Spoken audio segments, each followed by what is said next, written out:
विजय जी, क्या आरएसएस बार बार कहता है कि वो तो एक सांस्कृतिक संगठन है, वो राजनीतिक संगठन नहीं है, और चूंकि वो राजनीति नहीं करता है इसलिए उसके कार्यक्रमों में शामिल होने में कोई दिक्कत नहीं होनी चाहिए, उसकी सदस्यता लेने में कोई दिक्कत नहीं होनी चाहिए। तो ये आरएसएस का ये क्लेम कितना सच है?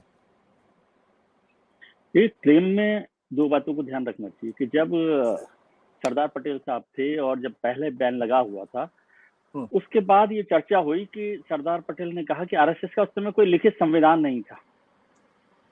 ठीक है, तो सरदार पटेल के कहने पर वो लिखित संविधान बनाने की बात हुई। उसको शर्त के तौर पर भी कह सकते हैं, लेकिन मैं उसको मोटे तौर पर कह रहा हूँ कि उनके कहने पर हुआ। और उसमें भी ये एक शर्त थी, कंडीशन थी कि आरएसएस जो है वो पॉलिटिकल एक्टिविटीज नहीं करेगा, वो पॉलिटिकल ऑर्गेनाइजेशन के तौर पर नहीं आएगा। ठीक है, ये लिखित में है, सरकारी दस्तावेज के तौर पर समझ लीजिए कि जो एक अंडरटेकिंग दी गई उसमें। और उसका एक फैक्ट यह है कि आरएसएस के किसी आदमी ने, जब वो आरएसएस के केवल मेंबर के तौर पर वो किसी पॉलिटिकल एक्टिविटी में, यानी मतलब इलेक्टोरल पॉलिटिक्स में नहीं आया, क्योंकि खासतौर से तो इलेक्टोरल पॉलिटिक्स की बात होती है ना, तो इलेक्टोरल पॉलिटिक्स में नहीं आया। दूसरी बात ये भी समझने की कि आरएसएस की तो कोई मेंबरशिप ही नहीं है। कागज पर देखें तो आरएसएस का कोई भी मेंबर नहीं है। आप आरएसएस की शाखा में जा सकते हैं बिना मेंबर के, और बिना मेंबर के वापस भी निकल सकते हैं, कोई उस तरह की बात उसमें नहीं। मुद्दा यह है, लेकिन उसका दूसरा सच क्या है कि आज जो मौजूदा सरकार है और राज्यों में सरकार है, उसमें 50% लोग आरएसएस से जुड़े हुए लोग हैं।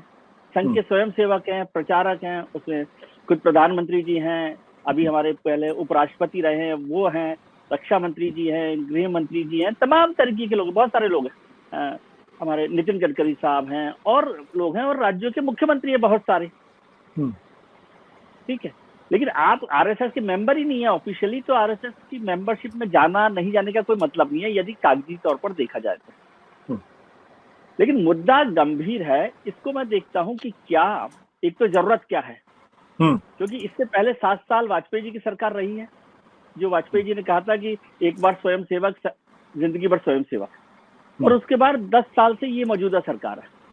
इन 17 साल में भी इस बैन को लिफ्ट नहीं किया गया, और अब किया गया। तो पहला तो महत्वपूर्ण बात यह है कि क्यों किया गया, क्या जरूरत है, क्या संघ ने ऐसा कुछ का आदेश दिया या रिक्वेस्ट की ऑफिशियली। और आज तो ये आज तो आया नहीं है फैसला, ये 9 जुलाई का ऑर्डर है जी, तो 15 दिन हो गए इस ऑर्डर को आए हुए, 9 जुलाई का ऑर्डर है, तो उसमें इस बात की आजादी दी गई है। मेरा मूल प्रश्न दूसरा है, मेरी चिंता यह है कि क्या हम, और ऐसा भी नहीं है कि ये बैन नहीं था तो ऑफिसर्स नहीं जा रहे थे शाखा में नहीं, संघ के अधिकारियों से मिलने के लिए। अभी पिछले 10 साल में ऐसा तो मुझे नहीं देखा कि बहुत सारे अधिकारी नहीं गए और उनकी पोस्टिंग या अपॉइंटमेंट्स में उनकी कोई भूमिका नहीं रही हो। भूमिका मतलब कम से कम उनकी सलाह रही हो या उन्होंने कहा हो। कोई ऑर्डर्स तो वो करेंगे नहीं, आरएसएस का कोई अधिकारी पदाधिकारी तो ऑर्डर नहीं करेगा, सरकार को ही ऑर्डर करना है। लेकिन क्या इसे हम एक कमिटेड ब्यूरोक्रेसी के तौर पर देख सकते हैं? क्योंकि अभी तक जा रहे थे, लेकिन जो बात अभी शीतल जी ने की शायद वो चिंता वाली बात है कि अब आप सार्वजनिक तौर पर शाखा में जाकर वो फोटो भी पोस्ट करके बता सकते हैं कि भाई मेरी कमिटमेंट कहाँ पर है। एक ये बात है ना, तो क्या इस कमिटमेंट को लेकर और कमिटेड ब्यूरोक्रेसी को लेकर नई चिंताएं होनी चाहिए? ये सब कागज की बात है, क्योंकि इससे कोई बहुत बड़ा बदलाव मुझे नहीं लग रहा कि हो रहा है। जो लोग अभी तक कमिटमेंट में थे वो कर रहे थे। हालांकि एक बार मोहन भागवत साहब ने व्याख्यान माला में कहा था कि जो लोग आरएसएस के बड़े पदाधिकारियों के साथ फोटो खिंचा के लगाते हैं, समझ लीजिए कि वो आरएसएस के लोग नहीं हैं। ठीक है, तो एक वो चिंता है।